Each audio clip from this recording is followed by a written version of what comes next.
All right, so I'm going to deal with head drag now.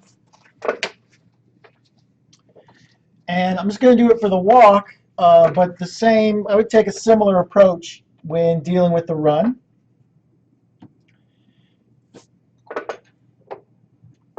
All right, so first thing, all right, I'm going to start with contact again because, again, it's a neutral middle.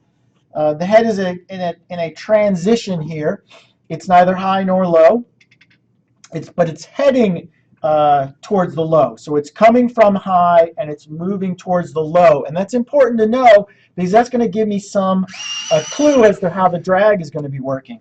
So I need to know which direction I'm going in. So I'm coming from an up and heading towards a down. So I'm on my way down. So there's going to be a slight drag on the way down. Now we could just make the head level and a neutral middle. I prefer to try to avoid neutral middle on drag. And so I'm going to have a little bit of drag. So think about what causes drag, right?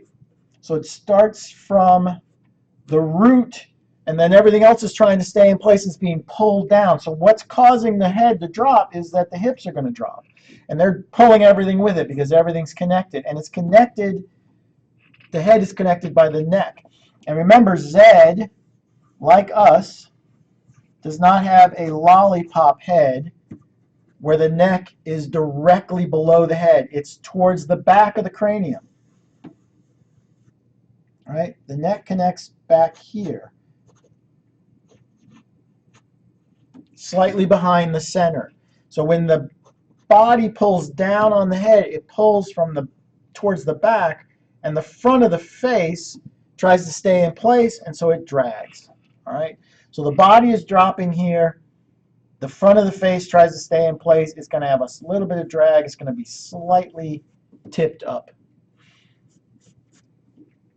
And when I draw Z, and I'm in profile to locate his nose, I just put a line right through the center of the head, and that's the bridge of the nose, the top of the nose. And then I just draw my ball nose, a little curlicue for a nostril with a slight tip up.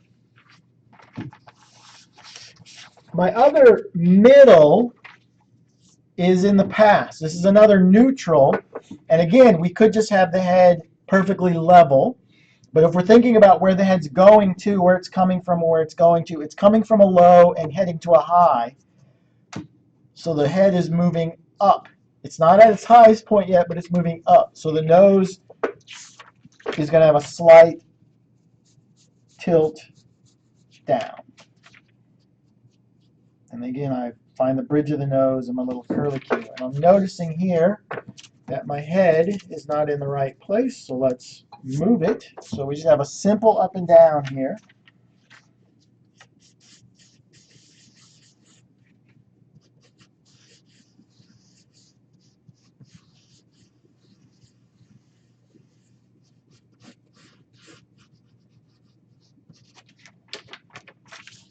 Okay.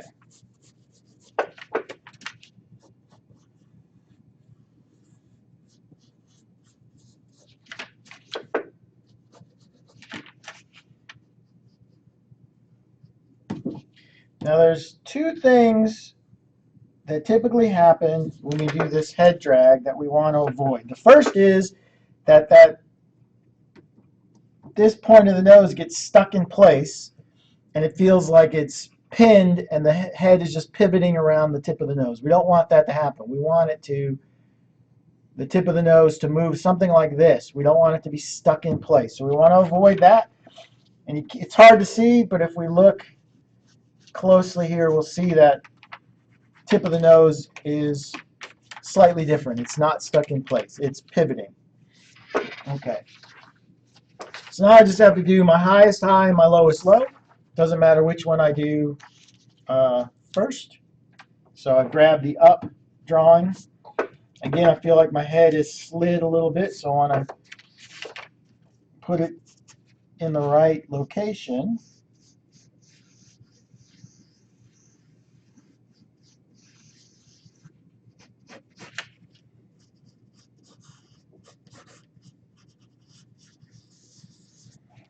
And you're going to find that once you've got your walk working and you start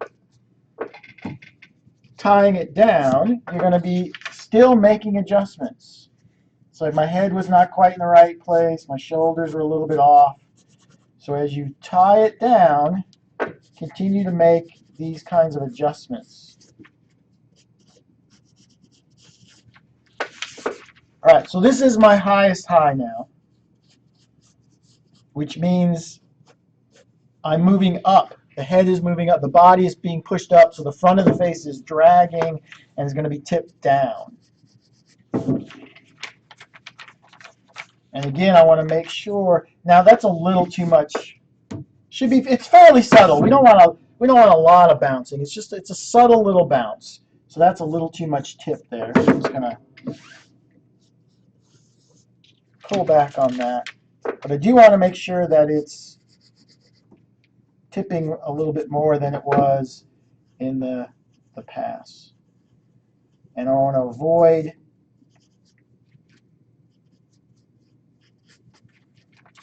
there we go. I want to avoid that nose being stuck. The second mistake that people make with drag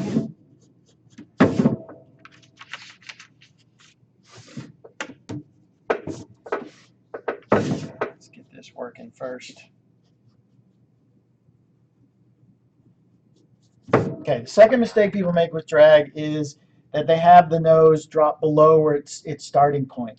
So if the tip of the nose, this is the tip of the nose, is right here, when the head pushes up on it, it does go up. It just doesn't go up as much as the head does. So it shouldn't drop below its starting point. It should go up above. Okay. And then we've got to do the opposite, the down. So this is now the body is dropping and the front of the face is going to drag, going to stick up. So again, I want to adjust. My shoulders need to be moved forward a little bit. Head needs to be moved forward a little bit. So it should just be a simple, again, simple up and down. Don't rock back and forth. So I made a slight adjustment there.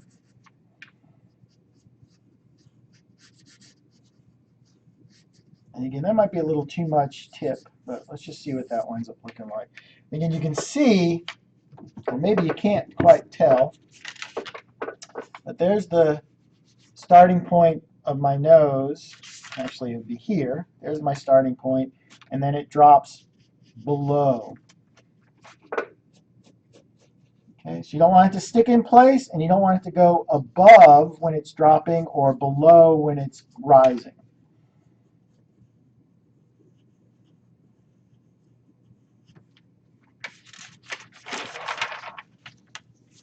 All right, then I would want to put these all in order and roll through them to see if the head bob works the way I want it to.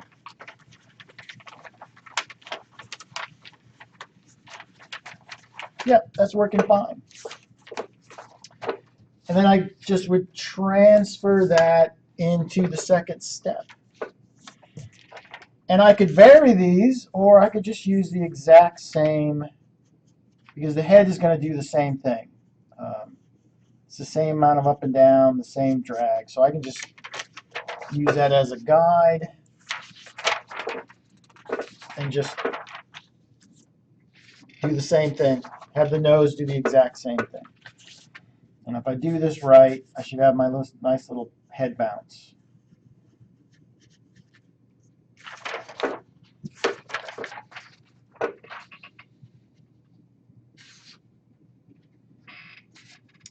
And this is where it's helpful that you have numbers on things, because I'm mixing this all up. And so it'd be very easy to get this all confused and out of order. So it's a good thing I've got numbers on it, because it'll become very easy to put it back, much easier to put it back in order.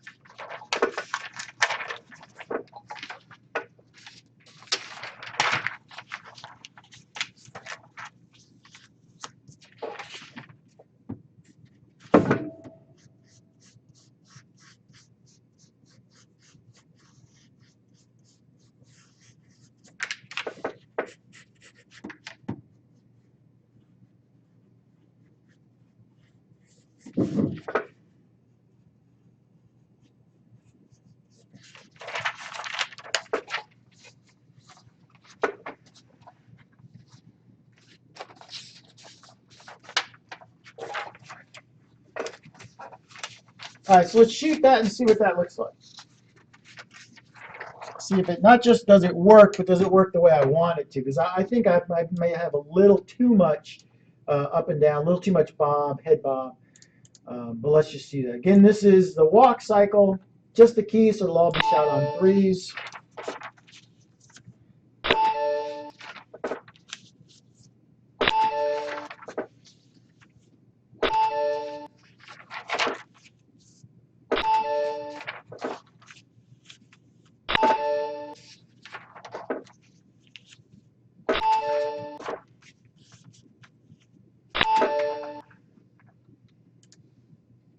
Okay, so it should be 24 frames. It is. All right, let's see what that looks like. There you go. It's a little bouncy, but it looks okay. It's maybe a little more than I wanted it to be, but it works. So there's your little head bounce. Probably should be a little subtler than that, but let's just go with that. Say we're happy with that. So now what I would do with this is, if I'm totally happy with the action, I'm going to go back into this and tie everything down. More than likely, I'm going to throw a fresh sheet of paper over the top of this and just tie each and every drawing down. And I would tie them down the same way I made the drawing. So I would do my contacts first, then I would do the pass, then I would do the downs, the ups, and then once I have the drawings all created, I would roll through them and continue to make adjustments. I don't want to start doing my in-betweens until I know these keys are exactly right. In addition to tying these things down and adjusting the volumes, I need to add a thumb, at least a thumb, to finish out the hands, and an eye. So the very minimum, and the neck is just a line right now, so I'd flesh out the neck. So the very minimum your Zed's going to have is an eye and a nose, and then mitten hands with a thumb. If you want to add a mouth, if you want to add fingers, you can do that, but that's the minimum that the Zed should have. All right, so run, same thing. You're going to put a little head bounce on the run, little head bob. Definitely would be less than this in a run because that's going to be way too much, so it's going to be much more subtle. And then hopefully I'll have some time to tie this down and show you a tied down version of both the walk and the run. So we'll see how that goes. All right? All right.